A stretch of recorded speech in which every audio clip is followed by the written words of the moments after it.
Hey folks, it's me Chris, and I wanted to take a few seconds of your time to talk about this awesome new opportunity that we've been presented with for all of our lovely listeners. We can now offer you all a 1-month free trial from audible.com, allowing you full access to a vast library of audiobooks to choose from. As I mentioned earlier, the trial is completely free, and all you have to do is visit audibletrial.com/GHS and follow the instructions to sign up for a free membership today. We hope you guys enjoy Audible just as much as we do, and thanks for your time.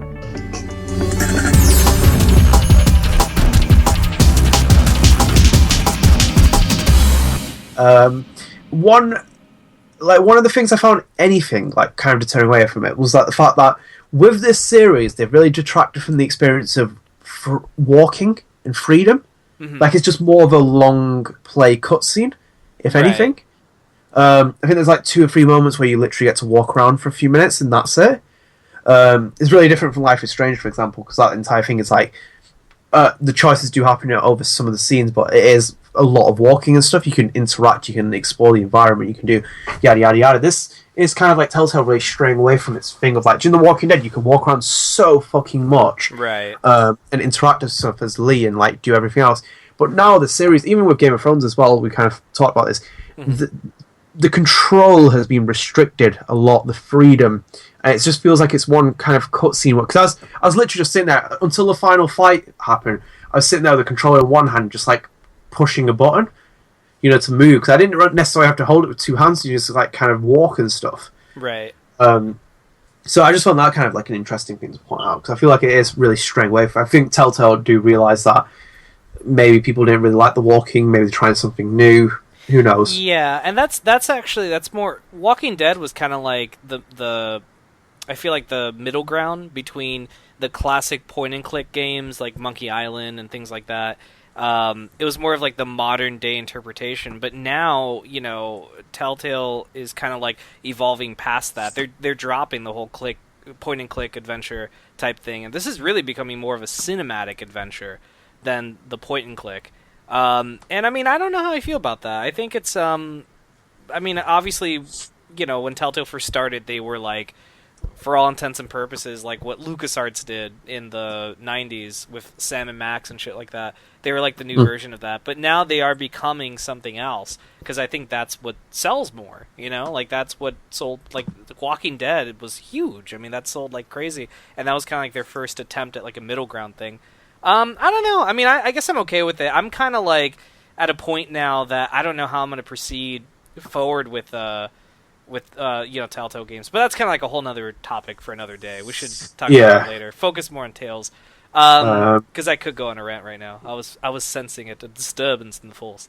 But so Tales from the Borderlands. Where were we? So we're back to Loaderbot. Right. So revelation and the reason he does what he does. Well, we know the reason. I think people know the reason. We don't need to go over stuff like that. It's more about kind of the juicier choices and stuff. Obviously, if you want to know, he basically does it because Gortys is destroyed by Fiona, which and is another is. Yeah, the whole his motivation is revealed that it's to bring back Gortys. That's what the whole thing was, and that's what leads to the final act of the thing. Were you guys as happy as I was when Valerie got ripped away? Not really. I kind of forgot about her, really. See, this is the thing with... Thank God. I forgot what happens to Valerie. What happens to her? She gets... The Traveler takes her, grabs her, and kills her. Oh, shit, that didn't happen to me. It's a worthless execution, though. Wait, well, it gets the August...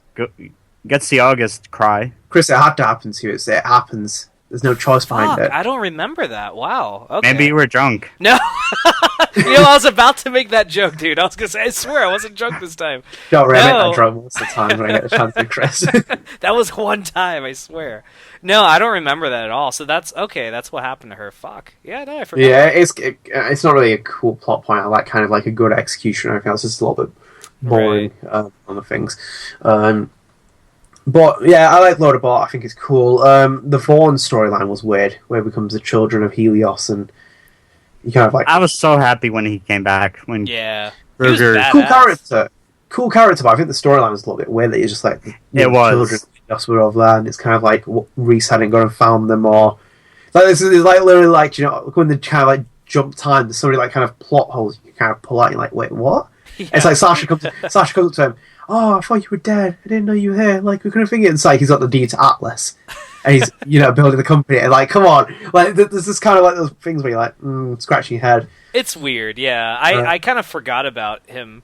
Yeah. And so when he came back, when Vaughn's like, oh yeah, I'm actually badass what is it? I'm a badass Mad Max now. I'm like, all right, you just go with it. I love the beard. Oh, the beard was wicked. It was nice. With Gortys, that was cool. The entire scene, especially where you can bring in your recruits that you picked. That was I think that was one of my favorite parts of the entire series. Right. I think it put a real high note where you can pick characters that you've met with and interacted with. I felt like it's the first time you really had meaning behind it, because I think I said to you I couldn't pick 3 of the characters. Yeah, I couldn't pick one character. I couldn't pick the unknown person. I had access to everyone else. I ended up picking what was it, Zero, because I hadn't seen him since the first episode, and then I picked August and Athena because Athena's badass, and I wanted to see what August would do. I had Zero, Athena, and Athena's girlfriend. How is that? What does she do? Because I was curious about that. Well, I think she probably does the same as whatever. She's just with Athena. I know that if you want to unlock her, you have to commemorate Scooter's death with the flag in space in the last mission. I think it's just the same as everyone else. Like, I think it is the same thing. Again, it's that kind of like not motion. Everything's going to be the same thing. It's just the characters you pick, and probably different like exchanges and dialogues and whatever else. But I couldn't pick. Sorry. Oh, go. No, go. No, I was going to say, the only real moment with August was, I think Vaughn goes up to him, and he's like, hey, I'm really sorry about your mom, and he's like, yeah, that's great, fuck off, like, basically, and that's it. And I just wanted to hear Nolan North be a dick, so that's why I picked him. Nolan North. No, I think it was a cool feature. I mean, like, I was like a greedy capitalist and spending all my money on those coats and stuff, so I couldn't pick the unknown person. I didn't buy anything, so I'm like, how the fuck could I not have afforded? Yeah, that is kind of curious, Chris. Like, you'd fucking be able to do anything. Yeah, man. Damn. Were you drunk by any chance? God damn it! It was one time. I swear. It was only in episode 2. Okay, it's the only time I drank. That final fight with the Vault Traveler is kind of cool, especially with how much interaction, the kind of quick action prompts you have to do. Yeah. I even love the fact that when Gortys explains to you that her body only gets weapons because of the certain characters that are in it. So you have the finger guns from Reese, and then you have Athena with the sword and the shield, and everything else. That was really cool to pick out on. The Sasha sacrifice was, again, a little bit boring, if I'm being honest. It wasn't needed. It wasn't needed. It was obvious she wasn't going to die. I thought if they killed her off, that would be more interesting, because, like, thank God we're not falling down the cliche. But then it's like, do you remember that thing that Felix left me? It's like, oh, for fuck's sake! It was cheap. It was a cheap emotional tactic to like make and you. If I'm not mistaken, if you open it, it's not what it turns out to be. It's actually something else in the second episode. Yeah, it must be. It must be like the MGS5 thing with the balaclava. I thought you were going to say it is MGS5. Like it was. It probably is. It's a copy of the Phantom Pain. And you are too, Chris. No, I think I agree with Alan. It probably is something. I think it probably is different for what it is. Yeah. Because I don't mind those being used as ploys, but it's kind of like you have to roll your eyes when it happens. Like, well, in Gears of War 3, like fucking Dom dying. Like, he's going to die. There's no doubt about it. When he gets in that truck and he drives down the other end and he can fucking fly back down that tunnel at full speed and hits the gas station. Damn! He is going to die. But I think when she did it, I was like, okay, this is going to be like thing. Maybe she's going to die. I was like, okay, maybe. Then when she came out, I was like, yeah, she survived that explosion. She's now lying on the floor. And I was like, nah, she's going to live. And I was like, disappointed with that. Yeah. Yeah, before she like it was revealed, oh, actually she survives. I got pissed because I'm like, really? You're going to kill her just for this like shitty emotional moment that you're pissing me off for a different reason, dude. You're not pissing me off because you killed this character for some epic purpose, like you've earned it. You didn't earn this, dude. Like it really felt unearned. And then when they're like, oh, actually she's not dead at all. It's like, all right, whatever. Like it was like, thanks for like like that was kind of like a dick move. It's like, imagine if they had done something like that in Walking Dead with Lee. Oh God! I mean, yeah. Like, oh, actually, I wasn't. Yeah, like it was a homeless man. I wasn't a zombie. I'm fine. That was like with The Walking Dead, like Lee killing Lee or leaving him was really good. I think like I killed him because like, it's just one of those things like that. That was like heart ripping for what it was. Like that's fucking like every death in that game was earned. Like that was except really except Ben. Ben, I don't remember Ben. He was the high school kid who screwed everything. Oh yeah, that guy was so annoying. Like the one that Kenny hated for losing the. Yeah, I remember now. Yeah, I hated that dude. But none of that was with Fiona. I felt, or not Fiona. I thought it dragged on a little bit too much as well towards the end when they end the vault. I thought that was cool, but then it kept like going on and on and on, and I was like, you mean when they're walking up the steps? Yeah, I was like, I thought that was great, dude. That's the ending. That was great. No, but not in that sense. It was like there was kind of like moments before that. There felt like points where you could end the story abruptly, or even like the entire point of like Jack and Handsome Jack and Reese's confrontation. I thought that could have been an ending point as well. Like when you kind of like how they ended it like perfectly. Right. That kind of arc, like even though I said it abruptly ends, it almost was like kind of a cool conclusion as well. Like he's overcome this kind of like Handsome Jack, like he's overcome Handsome Jack, the kind of like person he's lived in the shadow of. Well, you can kind of notice that, but I think it's when they go up the stairs, it was becoming really cheesy and Telltale. I could understand it's the humor and stuff they get into, and it's kind of like the signature Telltale, kind of like how they do the storytell. But it was kind of like going up the stairs, and it was like, yeah. Do you know what it reminded me of? It's like Final Fantasy 13, where snow and lightning have that moment. They're like, maybe we can be friends, and it was like. And you kind of like shudder, like, no, how do these characters just turn from like that? I could understand some kind of like connection, some kind of like understanding and showing everything else, but I still didn't believe it at the end of it because it was kind of like she was like slagging Reese off throughout the entire thing, and then she gets to that point, it's like, yeah, we can be nice and whatever else. I felt like the game had two endings. The confrontation with Handsome Jack, that is very much the ending to the past storyline. And then everything else in the game is the conclusion to the present day. Like where the what is it called? Like the story bookend thing or whatever. I mean, I see where you're coming from, dude. Like I could yeah, I agree with that. I think it could have been like maybe. I think it could be shorter, sweeter, and just like bang to the point and be like, yes, that's what I'm looking for. I wasn't saying it's completely terrible. It's just kind of like it's slowing it down really badly. Like, when you kind of get to those final hurdles, I'm just like, get to the point and finish it. Just get that final punch on. As I said with The Walking Dead, with that at that point where like Clementine's walking on her own, right? Like you're like, fuck me, like, oh my god, that's like so like wrenching. You had your coat and your hat on, and you were ready to go at that point. You're like, what? Ah, shit! And you took off your shoes. Like, oh, there's more. No, I totally get that, dude. I mean, I guess I'm a sucker for I really like the actual ending, so I think that's why I'm more tolerant for like what happened after that, because I really dug the ending. Like, and I actually really like how we don't see what's in the vault. I love that because it doesn't matter. Like, it's irrelevant. You don't need to know what's in the vault. What matters is everything, like leading up to that. But yeah, no, I really dug the finale. I thought it was great. Yeah, I think it's a solid episode. Solid end for the good episode. I think we still have some. We still have some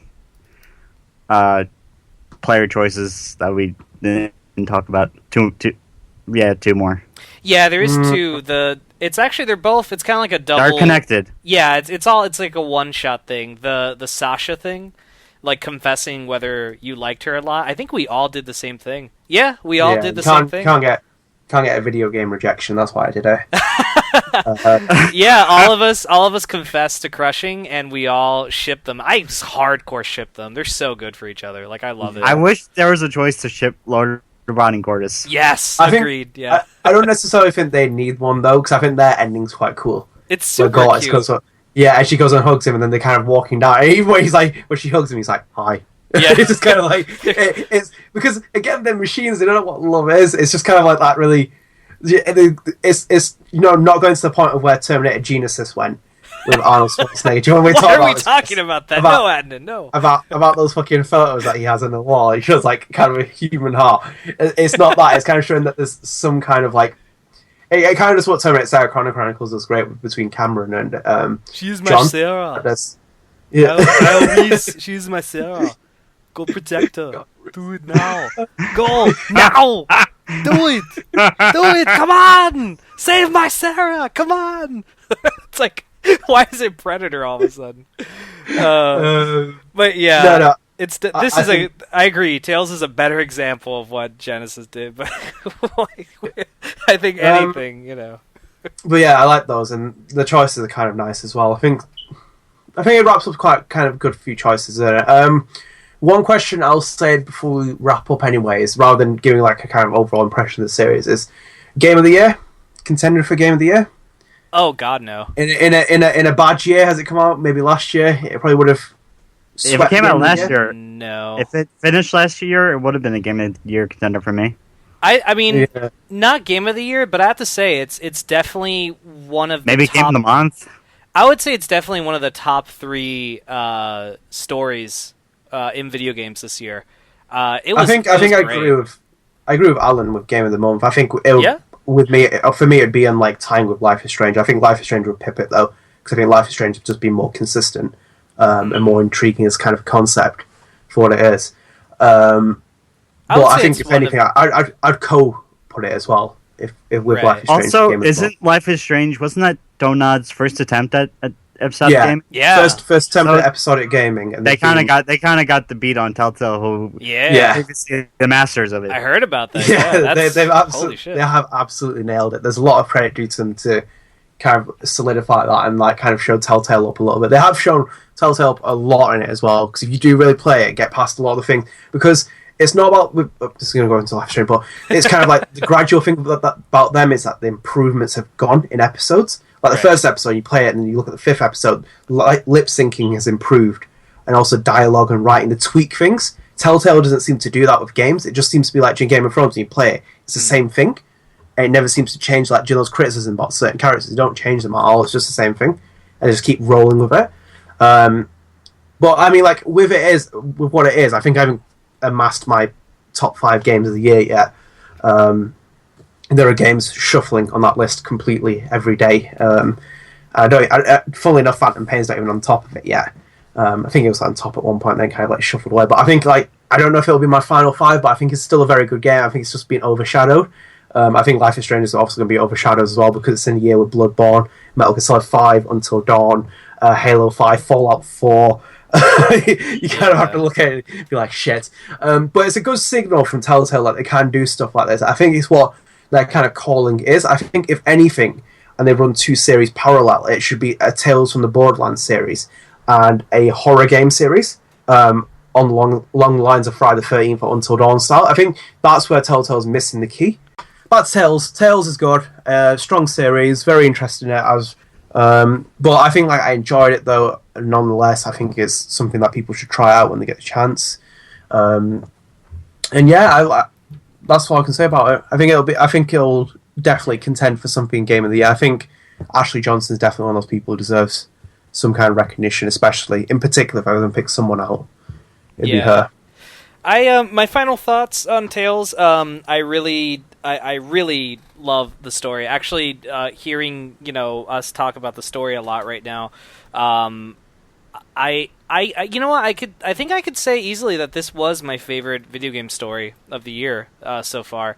I had so many emotions. I mean, I had a lot of fun watching it. The jokes I thought were genuinely funny. There was moments where I actually really cared about these characters and their relationships. I fucking, I cried when Scooter died. I mean, we talked about that. And that caught me by surprise, because I didn't really care much for him. But his death was so sad and so meaningful and so earned that I really was bummed out by that. But no, I think I could say this was one of the best stories I've had this year in gaming. I really liked it. I mean, there's a couple of flaws in it, a couple of beats that I thought was a little bit weird. I mean, I'm sure when I go back and play episode 1, it's going to seem so foreign because they really changed the series so much from episode 2 and beyond. It almost feels like episode 1's like a prologue or something. But Yeah. But yeah, no, I really dug it. I think it's great. I recommend it. I agree with Adnan. I think that this is important for Telltale to have a comedy series, or not a comedy series, but something more lighthearted. I was getting really tired of their dark and gritty stories that they kept doing, like the Wolf one and the fucking Walking Dead. Like, dude, we get it, okay? Life is really dark enough as it is. I don't need to be fucking reminded in entertainment. This was fun, and it brought hope, and it had a very, dare I say, Star Warsian or Indiana Jones-esque feel to it, of like adventure and shit like that. And I eat that up, dude. I love that so much. It just, makes me happy and stuff. So, loved it, recommend it, and yeah, it's probably one of my favorite stories of the year. Yeah, definitely. Yeah. But, any final thoughts, Alan, before we wrap up the show? Well, actually, after this, I actually bought, while doing this, I bought Minecraft Story Mode Episode 1. So I have a feeling that might be the lighthearted one. I think so, yeah. It'll be interesting to see the trend they go down. I do think that they do need to run a horror game as one of the concepts.